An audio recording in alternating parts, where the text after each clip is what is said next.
Good evening, and thanks for joining us on the Week in Review. I'm Amanda Vinicky. He's back, he's emboldened, and he's been busy. I return to the presidency confident and optimistic that we are at the start of a thrilling new era of national success. A tide of change is sweeping the country. President Donald Trump wastes no time using his office to pardon supporters who stormed the U.S. Capitol on January 6th. He's also following through on campaign pledges to force out undocumented immigrants. Just today, CPS says federal agents tried to enter an elementary school, but ICE says it wasn't them. The threat of raids has Chicago on alert. We are not going to interfere, but we certainly are not going to cooperate with that type of abhorrent behavior. We should think very carefully about what immigration means to this country. It is what we were founded upon. Trump's bid to end birthright citizenship is on hold as states, including Illinois, sue. Before handing over the reins to Trump, President Joe Biden pardons Illinois Congressman Adam Kinzinger. Meanwhile, former Speaker Michael Madigan's corruption trial's nearing the end. Planned Parenthood is closing clinics, and the Bears hire a new head coach.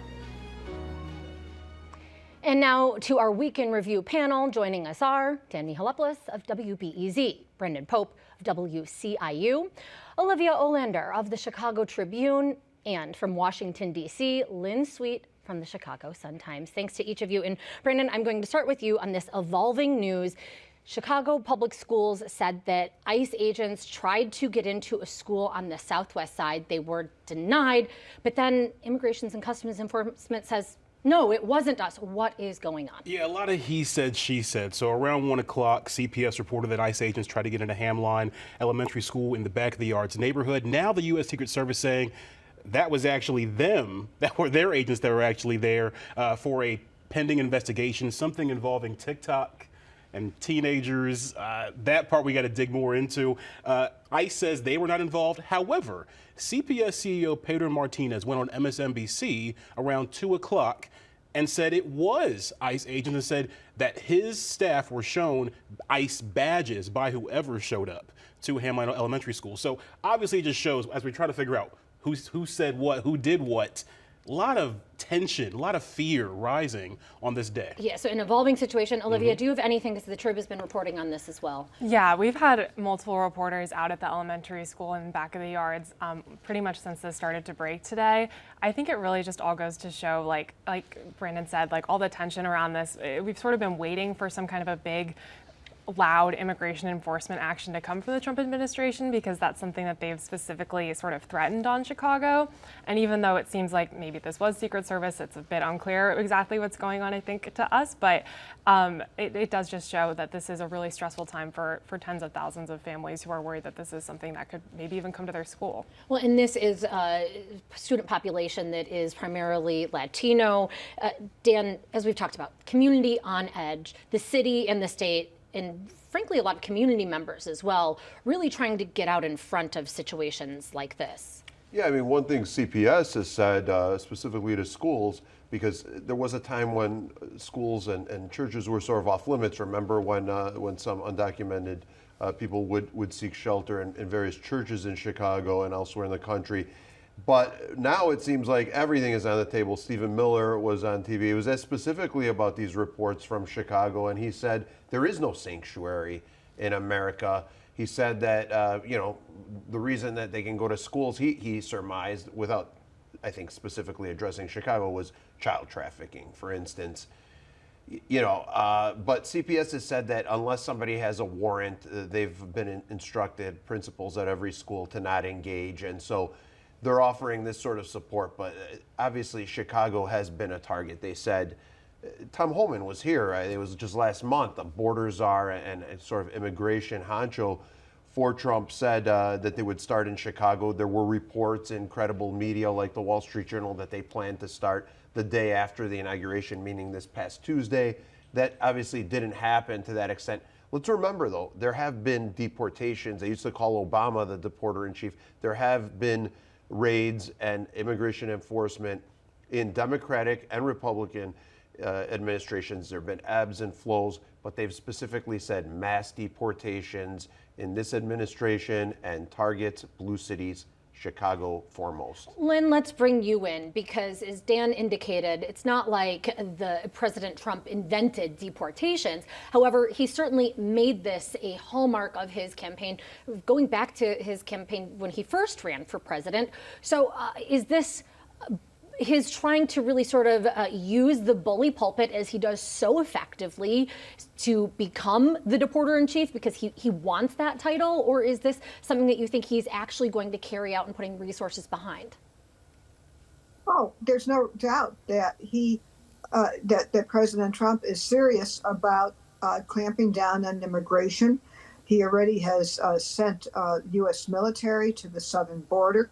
He effectively entered into, if I put it this way, he has sealed the border for all practical purposes, ended asylum. We have yet to see what he will do in terms of actually sending agents to schools or churches. They don't see this as off limits.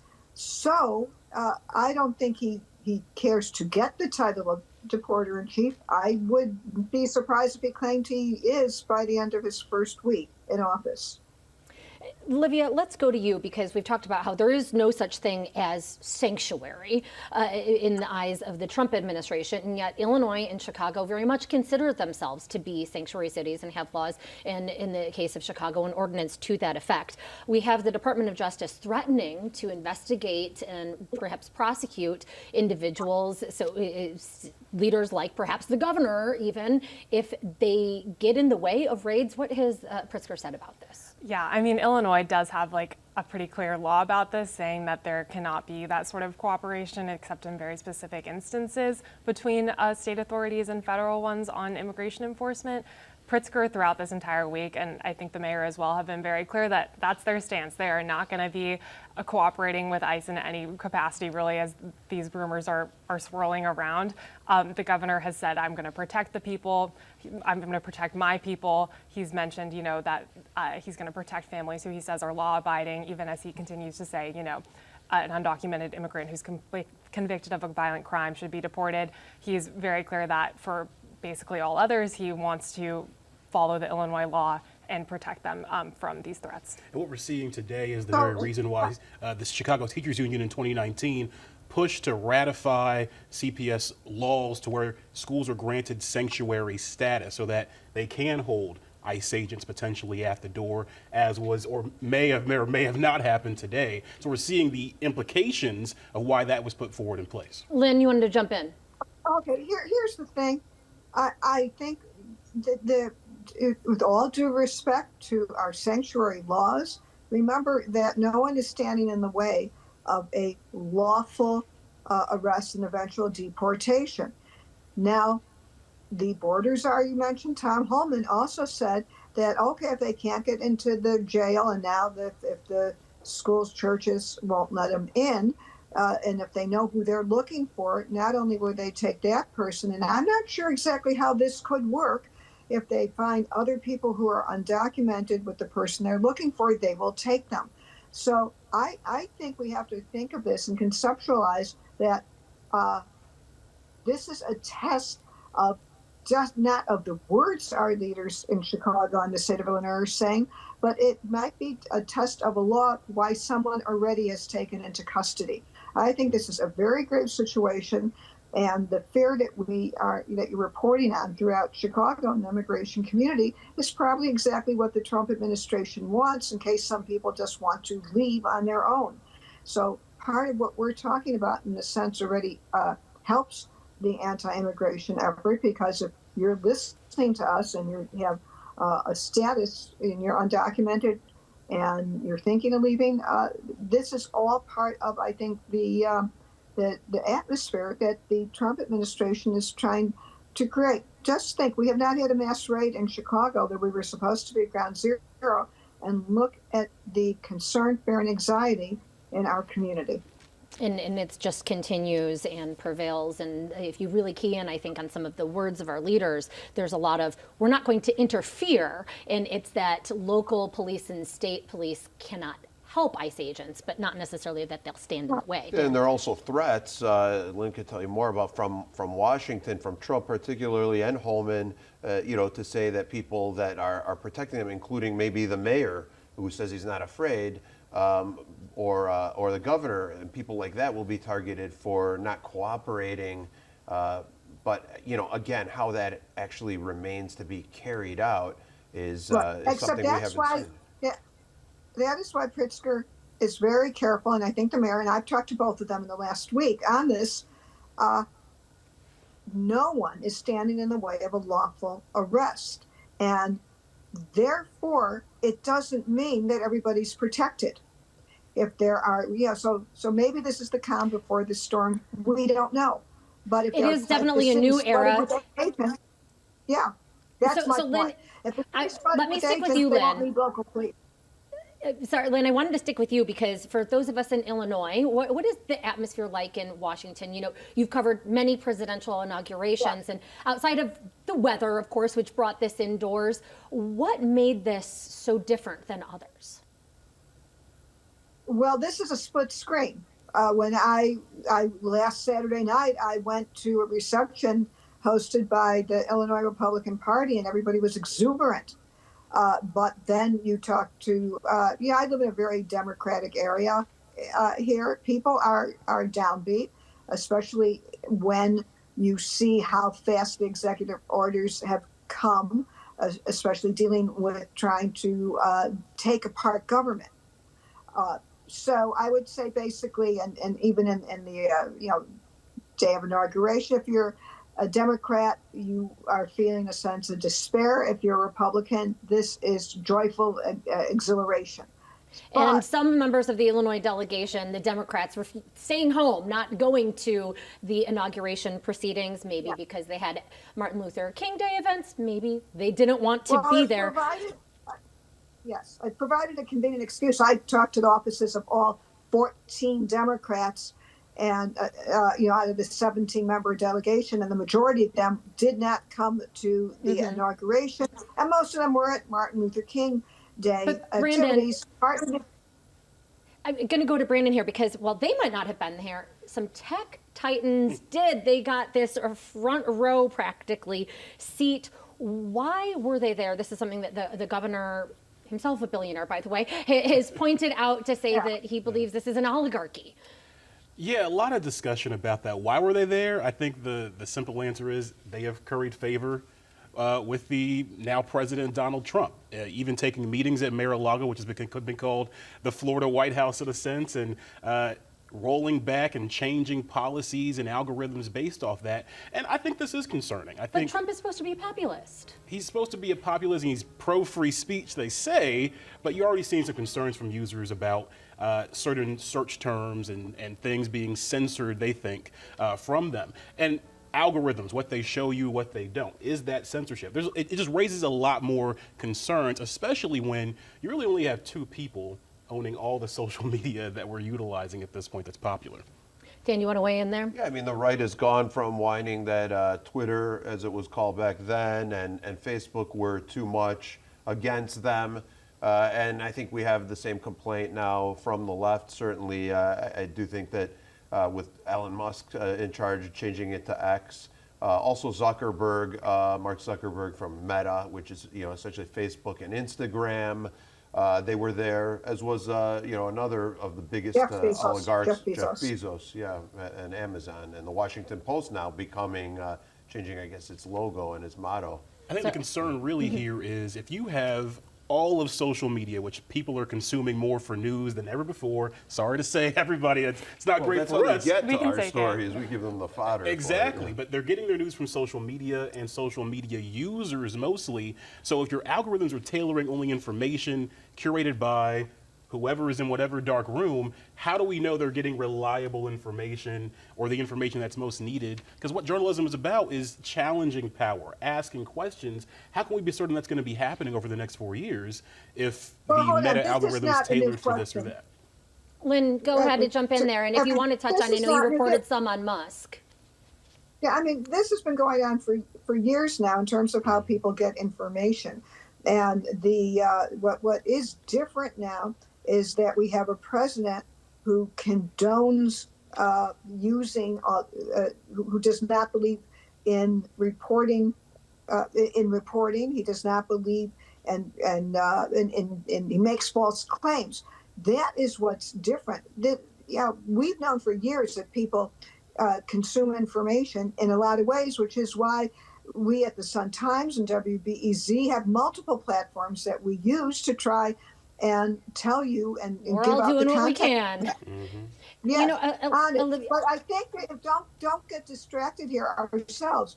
The leadership at top, having President Trump who wants it this way, is what has changed. And you have now powerful people who run the levers of these of the social networks listening to him. That's the difference. Sort of sycophants, some would say. Olivia, I want to go to you. There has been this flurry of executive orders that the president issued. One of these would put an end to giving citizenship to individuals who have a baby if that are not legal citizens of the United States. Illinois took action. Where's that stand? Yeah, so Illinois was one of 22 states that sued over this birthright citizenship order. I mean, I think this order really just struck a nerve with a lot of states and a lot of organizations. Even some expectant women sued over this, just because birthright citizenship is, I think many people think such an integral part of American life. And this week, a federal judge decided to put a temporary restraining order on this based on the suit that Illinois was involved in. So that happened yesterday. I think it's like a 2-week restraining order that can be extended. So it won't be implemented for now. The judge seemed to agree with the arguments that it was likely unconstitutional based on the 14th Amendment. So, I mean, we'll see. Trump has already said, yes, we're definitely going to appeal this. So it seems like it's a bit of a long road ahead, but. Headed perhaps to the U.S. Supreme Court. Now, Dan, with about 10 minutes left, we've got lots to get in here, but I want to make sure and hone in on this because the president also issued blanket pardons to anybody who was involved with January 6th, despite the hint that maybe those who were more violent would not get a pardon. That, in fact, did not happen. That includes about 50 individuals from Illinois. Give us a sense of what some of the individuals who were either accused or in cases convicted had partaken in. What activities? Yeah, it's quite a varied group in the sense of they come from different walks of life. We had a Chicago cop, we had a retired firefighter, we had a business executive from the northwest suburbs from, I think, Inverness. A lot of different sorts of things that they had been, 43 of those 53, by the way, were already convicted and sentenced before Trump was sworn in, and then a few hours later issued this sort of blanket pardon and also voided any cases that were in the process still, and there were a few of those. But yes, some of these folks did commit violence. We're seeing it on the screen right now. We've all seen it before, and they were identified. They were there was strong evidence. Some of them were sentenced. Some of them faced long sentences. Some of them already have served their time. The Chicago police officer wants his job back? Yeah. A chance of yeah, that? I mean, you lose your firearm owner identification card, I guess, when you're convicted. He went to trial and he lost. But his lawyer told me that he thought it was a witch hunt, echoing, obviously, Trump's own description of the prosecutions against him. And he thinks that now, if he gets his FOID card back, why shouldn't he get his job back as a Chicago police officer? And he and his sister were convicted in J6. Something that I'm sure you will be keeping an eye on. Lynn, let's go back to you because on the subject of pardons, President Biden also, of course, took heavy pardon action before he left office. And you, I believe, spoke with former Illinois Congressman Adam Kinzinger, who said he didn't want one, but might he be thankful given his role trying to defeat Trump this election and on the January 6th investigatory committee? Well, his position is he doesn't need to accept it. He didn't seek it, but he did. But he's accepting it. No, you don't have to. He stands not in the head of opinion. Okay, so the point is, his view is he doesn't have to accept it. It's not like he has to sign a piece of paper. That's the impression I have, saying, I've accepted it. But he did.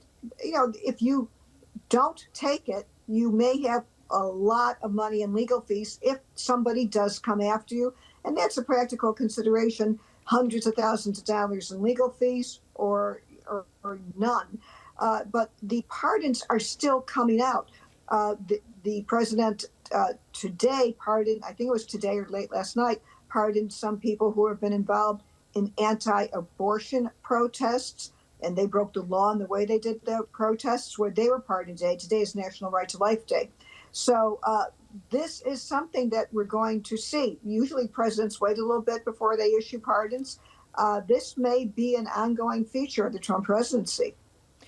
Dan, we talked to you briefly about this particular Chicago police officer who was involved in January 6th. You've also done some reporting on one who was wearing an extremist mask during some of the protests following George Floyd's murder, and now he's getting a reprimand for that. Yeah. Why only a reprimand? Yeah, Kyle Mangari was the officer who, back in the summer of 2020, was at a racial justice protest on duty, patrolling this event just a few days after the George Floyd incidents here in Chicago in June of 2020, wearing a mask of a group called the 3 Percenters, which is like the Oath Keepers and the Proud Boys, one of these right-wing militias. In the end, he got photographed wearing that. But even so, it's taken 5 years, and the pressure from the Inspector General of City Government, Deborah Witzberg, and 2 investigations before the Chicago Police Department gave him the crushing penalty of a reprimand, which I think is about the lightest slap on the wrist that they can give. Even so, it's only, I think, the second time that any cop has been reprimanded or disciplined at all, I should say, for associations with extremism, even though we had a number of Chicago police officers, something like 27 current and former officers that we found who were on the membership rolls of the Oath Keepers, for instance. So CPD has really struggled to respond to this in a way that people like. Tell me if I'm out of bounds here, but didn't that officer say he wasn't aware that what he was wearing was part of a white supremacist thing? Well, he said he didn't join the 3 Percenters, we should say, and that he thought it was a patriotic item. That's what he said when he was interviewed by Internal Affairs at the CPD. So I could actually see that being believable, that people wouldn't actually know. So should there be some sort of training for police officers out there about these extremist groups? Yeah, that's one of the recommendations from the IG, certainly. But, you're a police officer and you're associating with something and you can't, you're supposed to be investigating crimes. This guy's in the gang investigations unit, so he can't figure out what it is he's wearing. I mean, you could put any logo into the computer and it'll tell you what it is. Google it, as some might say. So this is going through a different process than, of course, the court of law. Olivia, closing arguments this week in the trial against former Illinois House Speaker Michael Madigan. The defense got going today, but the prosecution had really their turn, and they said that the government depends on your cynicism. Was the defense, the prosecution? Give us your takeaway here. Yeah, I mean, that was really the argument that they were trying to make, that maybe Michael Madigan, or as they called him throughout the trial, Mike, is just a normal guy, and these are just a bunch of things that are being strung together unfairly. I mean, whether the jurors will believe that, I mean, they were kind of selected for a lack of knowledge on Illinois politics, as I know it has been discussed on this show before, but I mean, so it's really trying to hammer in, it seems, on Madigan's willingness to work with former Alderman Solis after he should have been radioactive for saying the quiet part out loud, for saying quid pro quo. Magic word. Thanks for that. It's right there. So perhaps the jury will begin talking next week. Before we go, we've got to talk about the new Bears coach, Brandon. Oh, man. So it's my understanding that people were really, that he's a wanted man, that other teams, so in demand. Why did he want to come to the Bears? By Bears fans, exactly. Well, look, he's the former Lions offensive coordinator. We've just seen the Lions have a historic season. He did great things with Jared Goff at quarterback, and so many people thinking Caleb Williams, great quarterback, Ben Johnson, and he's been flirting with the idea in public comments for a while. Caleb Williams doing the same thing, so it feels like a match made in heaven. He won the press conference by many people's opinions. Everyone wins the press conference. Can he actually win games is going to be the question. There's been doubts about whether the fit works because he's a guy, not to get too in the weeds, but he wants his quarterbacks to play in structure, and Caleb Williams is a guy who likes to play out of structure. Can he reel Caleb Williams in? Still a lot of talent there, lots to develop. Many people thinking there's optimism there. So we're going to see what happens. We've been through this drill before as Bears fans, right? New coach comes in, new hope comes in, and then it's quickly dashed. Hope So, springs eternal. Sure do. We shall see what Coach Ben Johnson does. With that, our game clock has run out. And thanks to Dan Mihalopoulos, Brendan Pope, Olivia Olander, and Lynn Sweet. We will be back to wrap things up right after this.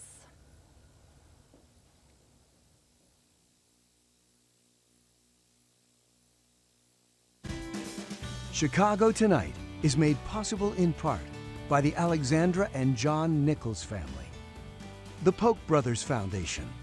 Additional support is provided by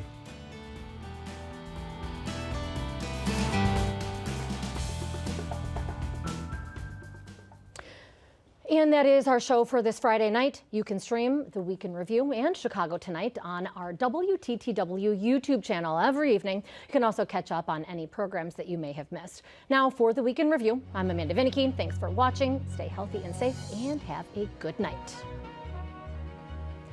All right, so Brandon, something else that got attention this week, the majority of members of the City Council are upset and asking that an art display at the Cultural Center be taken down. They're offended. Yeah, because they believe, some are calling it anti-Semitic, some believe its comments on the Israel-Palestine issue are too divisive.